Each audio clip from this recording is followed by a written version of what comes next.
Hey,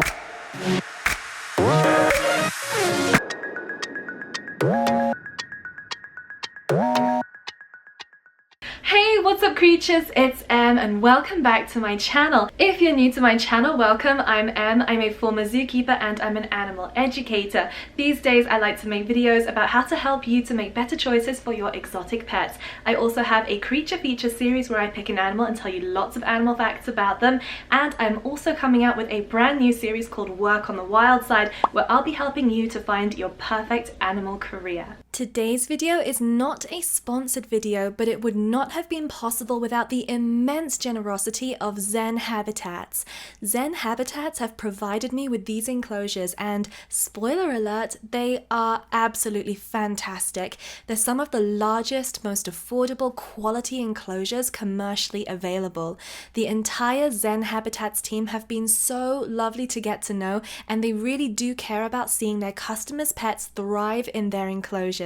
Zen Habitats have a wide variety of wood panel enclosures which are suitable for bearded dragons and various snakes, as well as some PVC panel enclosures for species which require a higher humidity level like blue-tongued skinks and tokay geckos. In addition to beautiful modern enclosures, Zen Habitats also have up-to-date care sheets for all of the most commonly kept pet reptiles to help you make educated and informed decisions on your pet's health. You can find these free care sheets as well as their full range of enclosures and accessories at zenhabitats.com.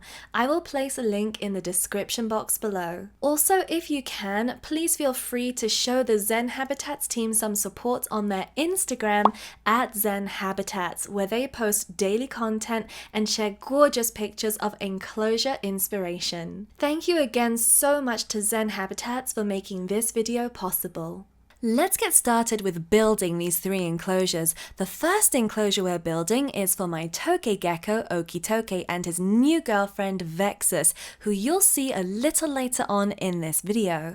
Their enclosure is the 4x2x4 PVC panel enclosure, which is great for maintaining high humidity levels. Zen Habitats have written instructions for all of their enclosures on their website, but they also have a step-by-step video tutorial on how to assemble each of their products, which is super helpful. Each piece of the enclosure is clearly marked with stickers to give extra clarity. The enclosures are no tool assembly, so really all you need is a rubber mallet to put the enclosures together. This little box comes with all of the fiddly pieces like the pressure corners and the grommets.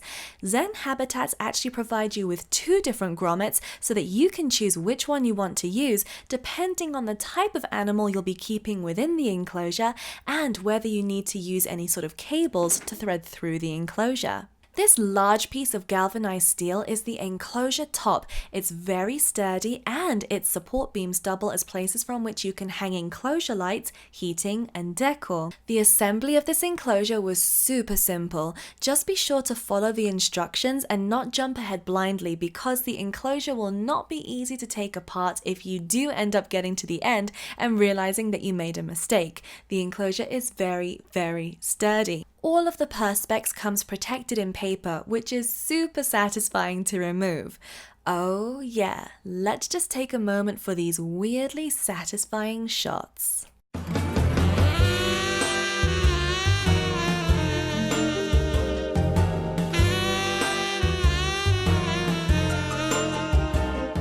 Okay, thank you for indulging me and looking at these very satisfying shots.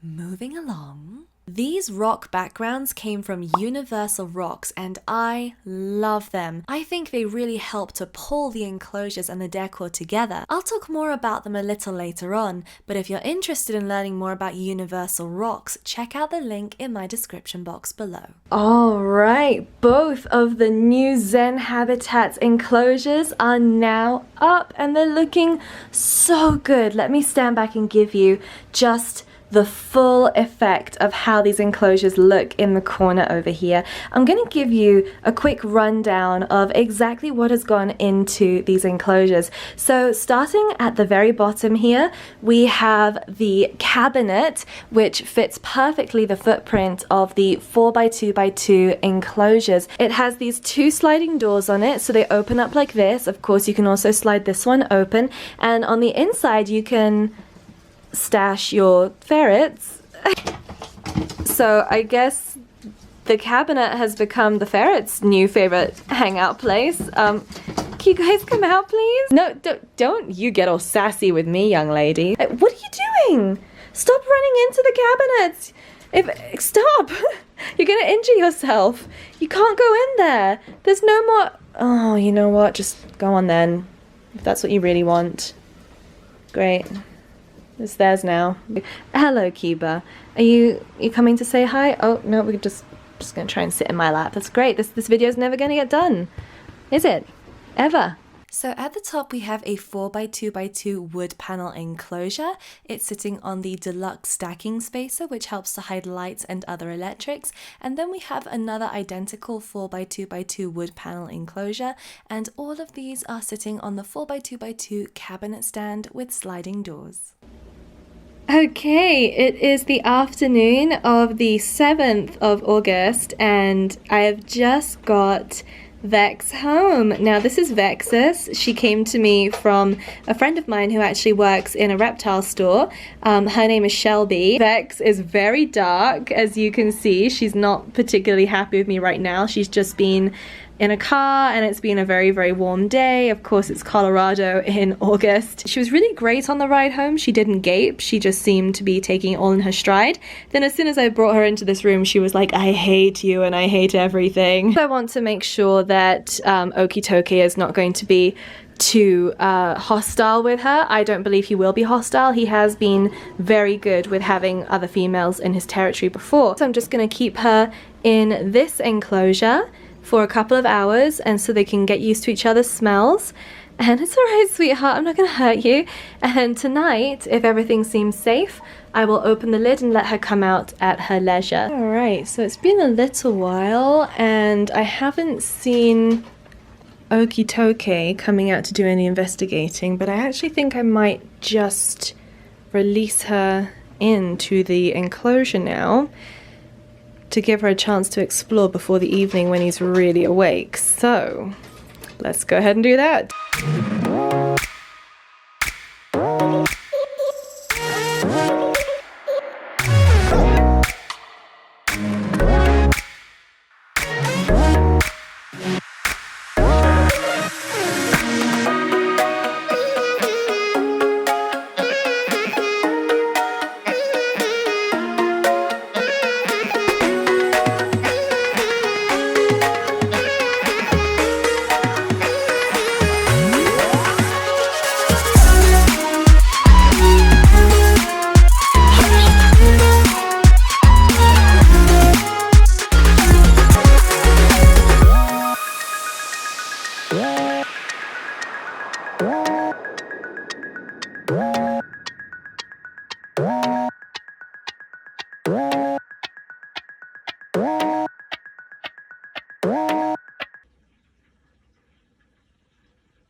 I'm trying to move so slowly because I don't want to spook. Oh, never mind. Darn it! Okay, so let's have a really good look at the different features and decisions that I made when putting these different enclosures together. I'm going to give you a rundown of the Tokay-gecko enclosure, as well as the ball python enclosure and the grey-banded kingsnake enclosure. Please excuse these really ugly looking lights that are on the side here right now. They are not the final lights, they are just temporary because I'm going to eventually have Arcadia lights in here as well. But these are just until those arrive. so please excuse those. Let's get on and speak about the tokay-gecko enclosure. Let's get started over here with what you can see moving around the screen. This here is actually a reptile fogger. The reptile fogger is just a pretty standard reptile fogger. It's there's plenty of different foggers on the market. At the top we also have some lights, but these are just temporary lights. This canopy actually fits on top of this enclosure over here, which is my unfinished cockroach enclosure. So that's gonna, once my actual lights arrive, that's going to go back on top of them. But the lights that are going to be in here are going to be Arcadia lights over here, and then I'm also going to have some Arcadia lights here and here, so they're going to be really bright and beautiful. The background is going to change soon. I have backgrounds from Universal Rocks. You'll see some in here later, and so also this enclosure is going to have like a nice sort of rocky background, but I don't want to stress out my tokay geckos and pull them out before I put the background in, and I don't want to do the background until I've got the lights all in place. So that's going to be in the next video. I can't remember the actual name of this particular plant, but it is a pitcher plant. The reason why I decided to get it is because I sometimes have an issue, especially in the summer, with flies accumulating in the enclosures. Flies happen, it's just one of those things, and this one is certainly doing its job. I think you can see there are a number of flies down there in this pitcher plant's juices.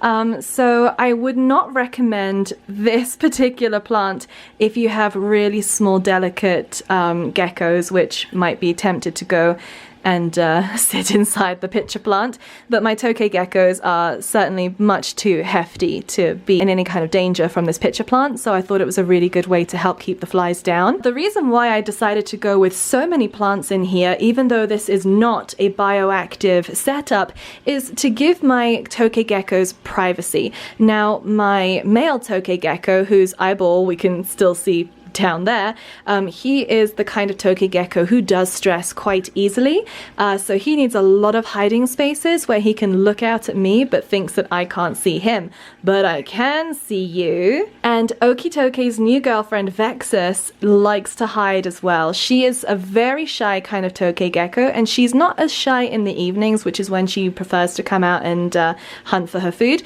But I chose for that reason this crate, which is actually an old wine crate, so it's hollow on the other side. I chose this for the reason that she would be able to run in there, which is completely dark. Like there's no gaps in the wood.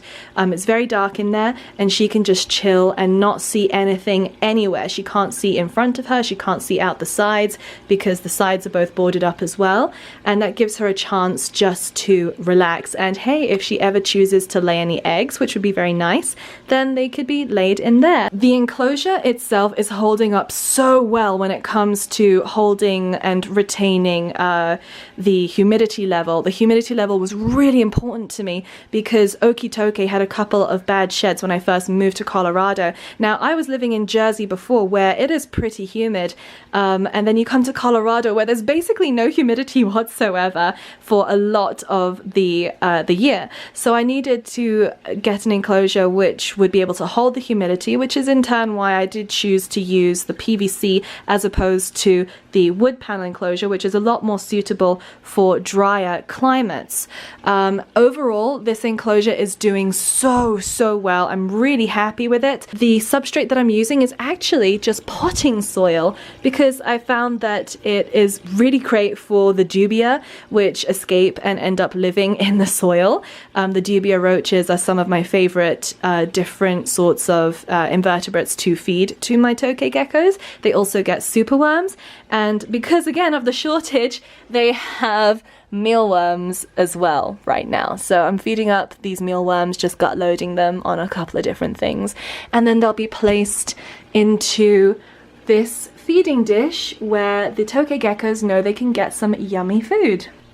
Something else extremely important for me to provide Okitokay, especially with this enclosure, was height. Now, reptiles do have the ability to sense what height they are at. I've seen plenty of wild tokays and they always like to be nice and up high, and that's why I wanted to ensure that he always felt like he could be higher up than me.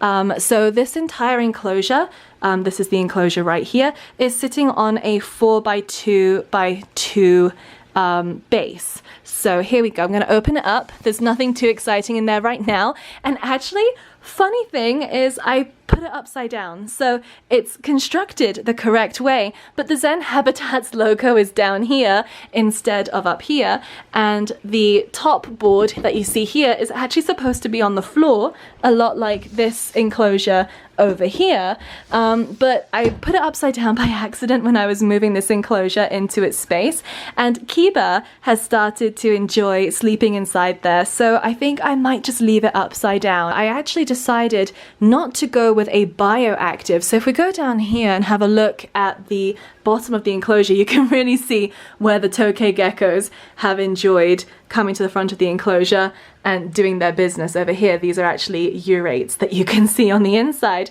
but you can see here it's not a bioactive. I don't have a drainage layer, nothing like that. It is just the potting soil. The simple reason that I have chosen not to go with a bioactive is because it is absolutely possible within the next year or so that I'll be moving to another state. So right now I'm thinking maybe Boston, who knows? I might be moving to somewhere else in Colorado, who knows?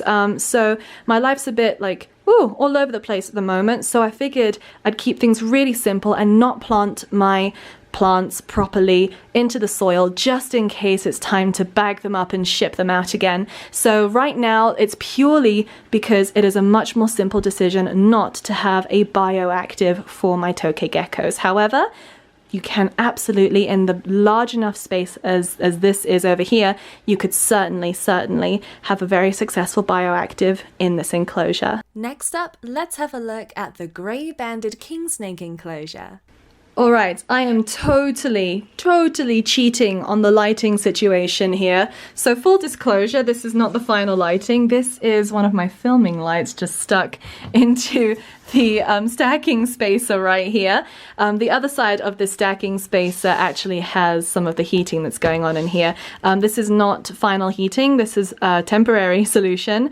I'm actually going to be investing in heat panels, but my heat panels are taking, again, thank you to the current pandemic, a long time to arrive. So bear with me, but let's go through and have a look at some of the different features and some of the choices I made with Zombie's enclosure. And speaking of Zombie, Zombie is actually chilling in her water bowl right now. She is, if you've ever seen my Bathing All My Pets video, a huge fan of the water, despite the fact that she is mostly blind. She has cataracts in both of her eyes due to age. So you'll notice that when it comes to my snake soaking dishes, I like to use glass. I am not a fan of plastic in any way, shape or form for my animals because it tends to harbor a lot of bacteria. So when it comes to Zombie's soaking dish, I like to be able to see how much water is in there, and I like to use glass. I really wanted this particular enclosure to reflect where Zombie would normally be found in the wild. Now, she comes from a very arid climate. You can find them in Texas, you can find them in New Mexico, all the way down into Mexico as well, northern Mexico that is.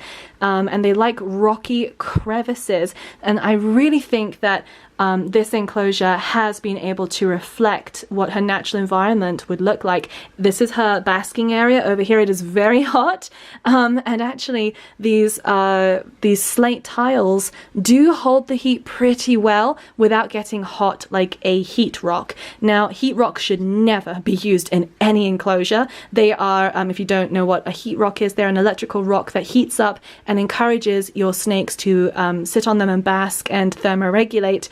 But they can cause a lot of burns. So I wanted an area which would warm her belly, as well as provide her with a nice space to hide. And this is a really great tip. I got these particular slate tiles from my local Home Depot. No, wait, sorry, it was Lowe's. And I knew that they were going to be very expensive because slate tiles are very expensive. But here's a bonus fact for you that you might not know. And if you wanted to maybe go ahead and try this for yourself, you can. There are always broken tiles for sale in normally outdoors in the outdoor section of hardware stores, and if you take them to checkout, they will normally give you a huge discount on them because they're broken and most people don't want the broken pieces. So all of those pieces over there and all of these pieces over here that you can see, I got them for I think, just like a couple of dollars instead of paying, I think it was $7 or $8 per big slab. Moving over to the other side, she has this section over here. This is the cooler section, despite the fake light sitting here right now. And she doesn't spend that much time here. She much prefers to be at the warmer side, but it is important to have a cooler side and a warmer side to your enclosures. So that is what she's got going on right now. This is a really interesting rock that actually Kate found for me. We think maybe it was a dummy rock where you would hide a spare key, but Zombie loves it because she can go straight through it. This is a piece of, I think it's either grapevine or driftwood. I think it's grapevine. And she loves this. She loves to rub against it. But I think one of the standout features, which is really pulling this enclosure together so nicely, is this background. Now, this background, you will see, it just absolutely looks like rock. It is so beautiful and textureful, and it's actually by Universal Rocks. So I just want to give them a huge shout out and say thank you so much, because Universal Rocks sent this over to me. Now, with Universal Rocks backgrounds, they're used in a ton of professional setups. We're talking about zoological collections, and they are just absolutely fantastic. The reason why I really wanted them for Zombie is not just for aesthetic purposes, but you can see it is so textureful, which means that when it's time for her to shed, she has no issue whatsoever now in really having something fantastic to rub against. And being from her natural environment, she would be found in rock crevices, and these crevices, she actually likes to sit and bask on them. I've seen her out during the day. She loves them. She sits right up in this section over here, and it makes me so happy to see her really utilizing all of the different levels, all of the different textures. It just makes me so happy. Now, you might be wondering about these succulents. Yes, they are 100% real. No, I do not expect them to thrive in here. I kind of got ahead of myself and thought that perhaps they would, but naturally, being a snake, Zombie does like to crush things as she passes. So some of them are not faring too well, and there's one at the back there to the entrance to her warm side of her enclosure, the warm hide.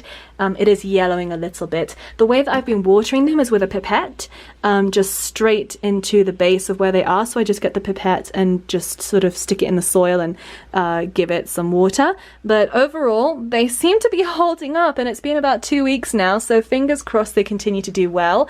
If they do not thrive, then what I will do is actually replace them with fake succulents. Normally, with a lot of enclosures, you would have in this sort of like box setup, like a thick pane of wood or plastic here, as well as here, to stop the substrate from coming out. But with this, it's actually a removable piece that you can stick in using double-sided tape, and it stops the substrate from falling out or getting into the grooves of the track over here.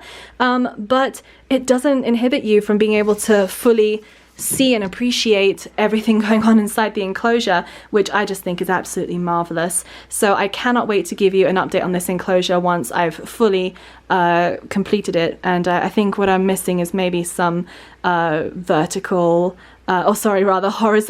sticks going from either side of the enclosure so that she can explore more towards the top of her enclosure. And finally, let's have a look at the ball python enclosure. Car is around 3.5 to 4 feet in length, and this enclosure, as you can see, is more than enough space for her. It really is a fantastic setup for her. I'm very happy with it. Now, the substrate is potting soil, the same as what we have in the tokay enclosure and in the grey-banded king snakes enclosure, but without the added bonus of the sand that you saw in the grey-banded enclosure. So going over some of the features of this enclosure, it is not finished yet. It's still kind of rough at the moment, but we have a few different hides. I'm going to run you through them. This here is a hide that you'd normally find typically for small pets like rabbits, guinea pigs in a chain pet store.